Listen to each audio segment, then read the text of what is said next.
जय श्रीमन्नारायण। ओम राधे राधे राधे श्याम।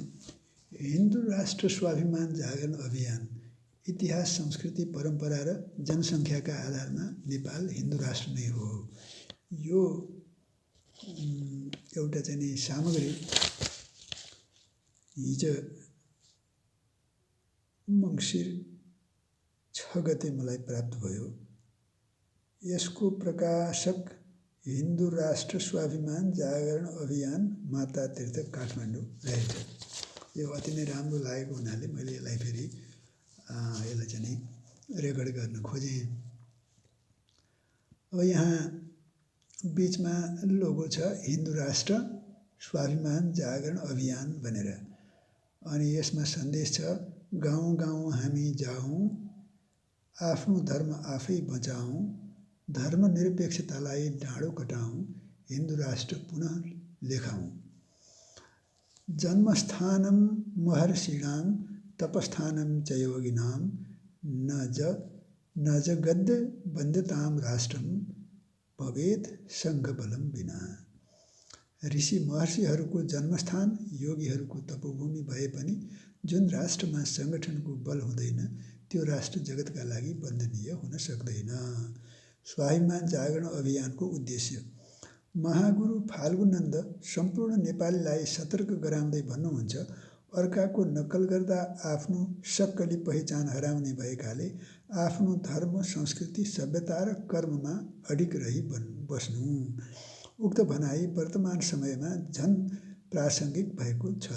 कारण विश्वभरिका हिन्दूहरूको गौरव केन्द्र नेपाललाई स्वधर्म संस्कृतिबाट विमुख गराई औपनिवेशिक साम्राज्यवादी संस्कृति थोपर्ने योजनामा लामो समयदेखि सशक्त सिन्डिकेट निर्माण गरी षड्यन्त्रकारी सल्बलाइरहेका छन्।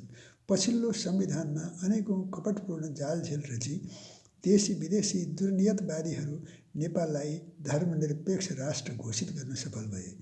धर्मनिरपेक्षताको चोर ढोकाबाट ह्वार ती पसी आफ्नो दूरगामी योजनामा नेपाललाई सामाजिक सांस्कृतिक रूपका साथै अन्ततः भौगोलिक विखण्डनको स्थितिमा पुर्याउन तीव्र रूपमा अन्तर्राष्ट्रिय कार्यशाला चलाइरहेका छन्। धर्मनिरपेक्षतावादी वर्गद्वारा नेपालमा सांस्कृतिक विचलन र धर्मान्तरण गराउन भरमग्दुर प्रयास चलिरहेको छ।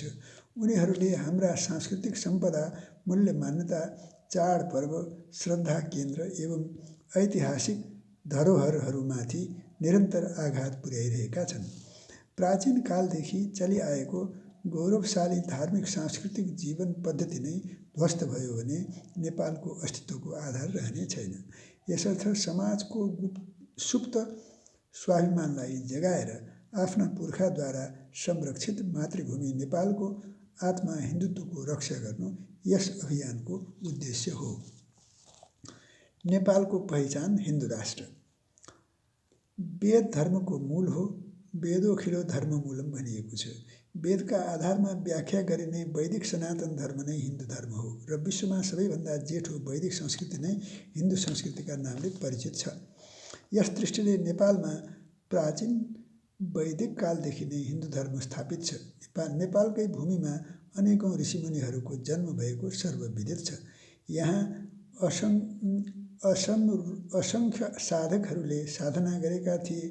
दमौलीमा व्यास ऋषिले, कोशी किनारमा विश्वामित्रले र अर्घाखाँचीमा पाणिनीले साधना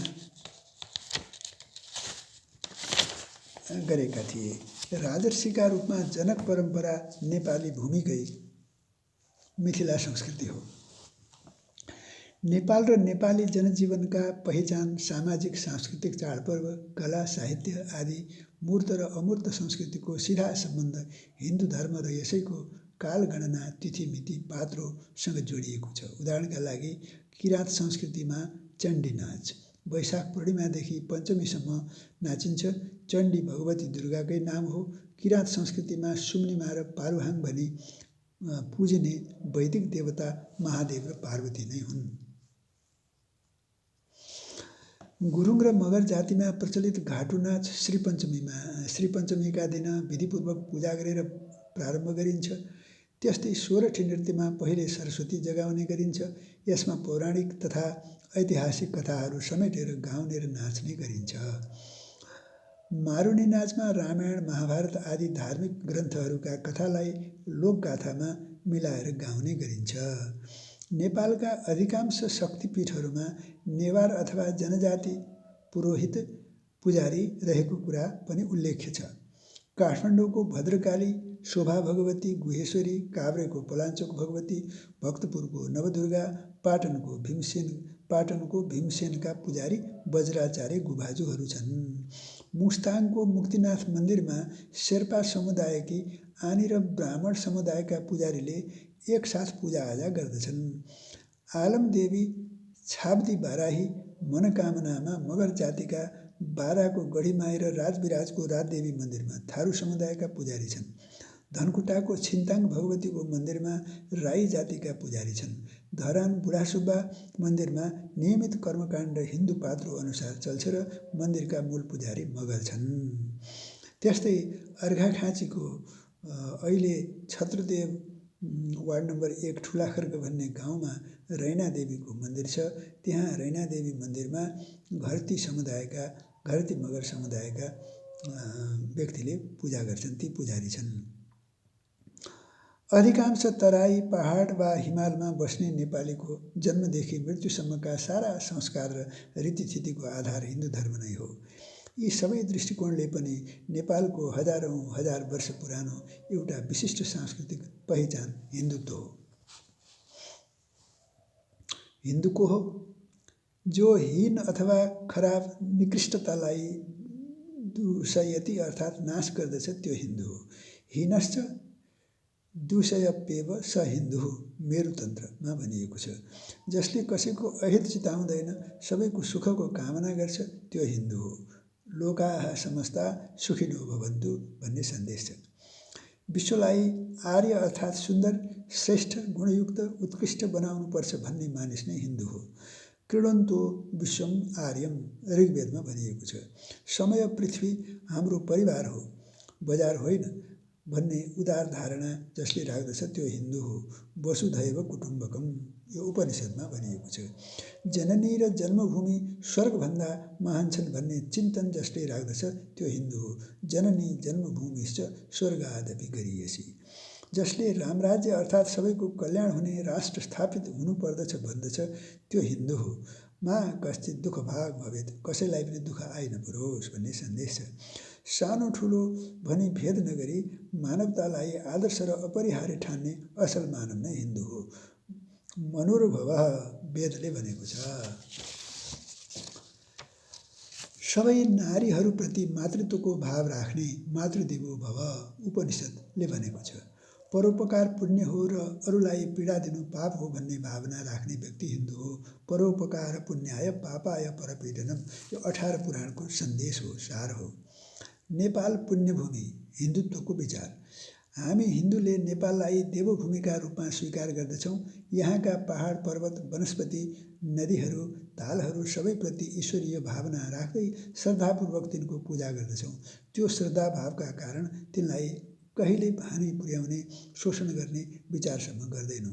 विदेशी संस्कृति, दर्शन वा पन्थले नेपाललाई पुण्यभूमिका रूपमा स्वीकार्दैनन्।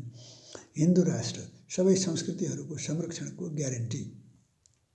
नेपालमा अत्यन्त प्राचीन कालदेखि चलिआएको एउटा विशेष प्रकारको राष्ट्र जीवन छ। भिन्न भिन्न सम्प्रदाय, भाषा र प्राकृतिक संरचनामा आधारित लबाइखबाइका कारण विविधता देखिए पनि धार्मिक सांस्कृतिक रूपमा एकता यहाँको जीवनशैलीको परिचय हो। यसमा सबैको आदर्श समान छन्। राष्ट्रको उन्नतिका लागि आकांक्षा, अनुभूतिहरू, शत्रु, मित्र, विश्वास र परम्परामा समानता रहिआएको छ। यसै राष्ट्र जीवनको नाम हिन्दू राष्ट्र हो। हिन्दू राष्ट्रमा कुनै पनि संस्कृति लुप्त भएको छैन। सबै संस्कृतिहरूको संरक्षणको ग्यारेन्टी सुनिश्चितता हिन्दू राष्ट्र हो। हिन्दुत्व र धर्मनिरपेक्षता तुलनात्मक दृष्टि। हिन्दुत्वको सम्बन्ध धर्म एवं अध्यात्म तथा संस्कृति र सभ्यतासित छ। धर्मनिरपेक्षताको सम्बन्ध धर्महीन हुनु, संस्कृति विमुख हुनु र असभ्य हुनुसित छ। हिन्दुत्व नेपालको माटोको विचार दर्शन हो। धर्मनिरपेक्षता विदेशी विचारहरूलाई पुष्ट पार्ने अवधारणा हो। हिन्दुत्वले नेपालको पहिचान दर्शाउँछ, धर्मनिरपेक्षताले नेपालको पहिचान मेटाउने काम गर्छ। हिन्दुत्वले सबैलाई सम्मान गर्दै सबैको अस्तित्व स्वीकार्दछ। धर्मनिरपेक्षता नकारात्मक धारणा हुनाले यसमा स्वीकार्यता छैन। हिन्दुत्व विश्व बन्धुत्वको दर्शन हो। धर्मनिरपेक्षता विरोधको भाव जन्माउने षड्यन्त्रपूर्ण धारणा हो। हिन्दुत्वले वसुधैव कुटुम्बकमको मानवतावादी आदर्शलाई सर्वोपरि ठानेर विश्वका सबै पन्थ सम्प्रदाय मान्नेलाई दाजुभाइका रूपमा हेर्न सिकाउँछ। धर्मनिरपेक्षताले बहुसङ्ख्यक र अल्पसङ्ख्यक भनी समाजमा विभाजन गराउँछ। हिन्दुत्वले समानताको कुरा गर्दछ, धर्मनिरपेक्षताले अधीनस्थताको कुरा गर्दछ। हिन्दुत्वले नेपालको एकीकरण, एकता र अखण्डतालाई सर्वोपरि ठान्छ, धर्मनिरपेक्षताले कलह र विभाजनको बिउ रोप्ने काम गर्दछ। हिन्दुत्वको जागरण राष्ट्र जागरण हो। धर्मनिरपेक्षताको वकालत साम्प्रदायिक भावना र विद्वेषको वकालत गर्नु हो। हिन्दू धर्म हो, रिलिजन होइन। धर्मका लागि अङ्ग्रेजीमा कुनै शब्द छैन। धर्मका लागि रिलिजनको प्रयोगले भ्रान्ति सिर्जना भएको छ, किनकि सङ्कुचित रिलिजन शब्दले धर्मको व्यापक अर्थ बोक्न सक्दैन। धर्म शब्दमा मानिसले आफूले गर्नुपर्ने कर्तव्य तथा सम्पूर्ण मानव जातिका लागि सदा कल्याणकारी गर्नुभएको उल्लेख डाक्टर स्वामी प्रपन्नाचार्यले मिल्केका झिल्का पुस्तकमा गर्नुभएको छ। त्यस्तै नियमहरूको अन्तर्भाव निहित छ।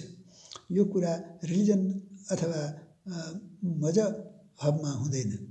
हिन्दू र हिन्दुत्व सम्प्रदायवाचक शब्द होइनन्। यी कुनै विशिष्ट पूजा पद्धतिको सूचक शब्द मात्र पनि होइनन्। हिन्दू र हिन्दुत्व संस्कृति र जीवन पद्धति जनाउने शब्द हुन्। एउटै नदीमा कैयौँ घाटहरू भए जस्तै हिन्दू समाजमा पूजा पद्धति अनेक छन्, तर संस्कृति सबैको एउटै छ। सर्वदेव नमस्कारम केशवम प्रतिगच्छति। विचार गरौँ त, अब विचारणीय के छ भने नेपाल धर्मनिरपेक्ष रहेर धार्मिक कलहको विधिवत बीजारोपण गर्ने त्यस विषवृक्षलाई हुर्काइरहने हो कि हिन्दू राष्ट्र रहेर सबै धर्म संस्कृतिको सम्मान सुरक्षित गरिदिने महान परम्परालाई निरन्तरता दिने हो। यो महत्त्वपूर्ण प्रश्न छ। हिन्दू राष्ट्रको हाम्रो धारणा सांस्कृतिक हो। हाम्रा प्राचीन एवं महान सांस्कृतिक जीवन मूल्यहरूद्वारा यसको रचना भएको छ। यही महान संस्कृतिको भावनालाई जनजनमा जगाए मात्र हाम्रो राष्ट्र जीवनले सही दृष्टि प्राप्त गर्न सकिनेछ। यसैले हाम्रा राष्ट्र सामु आइलागेका अनेकौँ समस्याहरूको समाधानमा हामी सबैको प्रयत्न सफल हुने दिशा निर्देश गर्नेछ। अब यस दिशामा प्रयत्न गर्नु हाम्रा निम्ति अपरिहार्य भइसकेको छ। हामीहरूले के गर्न सक्छौँ? 1 नम्बर, आफ्नो पुर्ख्यौली रीति परम्परा स्वधर्म संस्कृतिमा आधारित धार्मिक सांस्कृतिक उत्सवलाई उत्साहपूर्वक मनाऊँ तथा नयाँ पुस्तालाई तिनको महत्त्व बुझाऊँ। आफ्नो घरको बाहिरी तथा भित्री परिवेश हाम्रो धर्म संस्कृति अनुरूपको बनाऊँ। पारिवारिक सत्सङ्ग, आफ्ना धर्मस्थल, तीर्थ, सद्ग्रन्थ, तुलसी, गौमाता, हाम्रो काल गणना, विक्रम सम्वत, तिथि बार आदिको महत्त्वबारे आफ्नो परिवारमा चर्चा गर्ने अभ्यास गरौँ। आफ्ना बालबालिकालाई यी सबैबारे जानकारी गराऊँ। लोभ, भय, बल, भ्रम आदिको भरमा चलेको विधर्मीको षड्यन्त्र धर्मनिरपेक्षता र धर्म परिवर्तनबारे आफू निकटको समाजलाई सचेत पारौँ। धर्मान्तरित भएर गएका स्वजनलाई स्वधर्ममा नै ल्याउन शुद्धिकरणको वातावरण बनाऊँ। जाति, पन्थ, भाषा, क्षेत्र आदि विचारबाट माथि उठेर सामूहिक प्रयासमा एकताबद्ध भई विधर्मीहरूको सामना गरौँ। व्यक्तिगत रूपमा आफ्नो कुल परम्परा अनुसार पूजापाठ इत्यादि गर्दै धर्मको एउटा पाटो मानिरहँदा सामाजिक र सामूहिक रूपमा पनि आफ्ना कल्याणकारी परम्परा श्रद्धास्थल ग्रन्थहरूको रक्षाका निम्ति सजग तथा सङ्गठित भएर लागौँ। कुनै पनि व्यक्ति अथवा समूहले हाम्रा धार्मिक सांस्कृतिक प्रतीकहरू, मठ मन्दिर, गुम्बा, सद्ग्रन्थ, तीर्थ, चाडपर्व, महापुरुष आदि बारे केही अनर्गल टिप्पणी गरे त्यस टिप्पणी विरुद्ध सशक्त एवं सामूहिक आवाज उठाऊँ। नेपाली समाजको विखण्डन गर्ने उद्देश्यका साथ सांस्कृतिक एकतालाई तोड्ने कुनै पनि प्रकारको प्रयासबारे जानकारी भएमा सङ्गठित भएर त्यसको प्रतिकार गरौँ। प्रकाशक हिन्दू राष्ट्र स्वाभिमान जागरण अभियान, माता तीर्थ, Kathmandu. This actually this bulletin, this brochure, this leaflet, whatever we say, it was available last day. That means March 6, 2078, Bikram Samvat. The resource person was Narayan Dhakal. He is a young scholar and he is fully dedicated to the nationalism, national identity, to preserve. His whole life is dedicated. He is fully dedicated to the preservation and protection of our culture, our identity, which is gradually degrading. So the message of this pamphlet is very, very important. Each and every nation has to preserve, to protect its identity, its culture, tradition, norms, social values. Otherwise, if we lose our identity, we will not be able to stand anywhere. So the developed countries are trying to develop. Even today, they are trying to make underdeveloped countries as their colonies. There is no direct colonization, but indirectly they are trying to colonize. There is a very important theory known as core periphery model, developed by John Friedman. That means that the developed countries of yesterday, the developed countries in the past were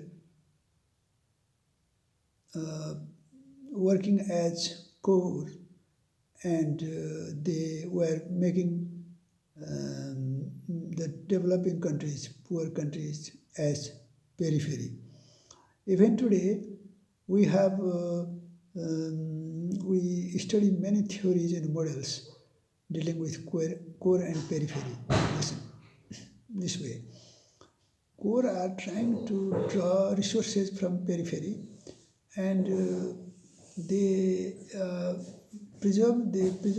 capture all the resources and make them poorer and poorer.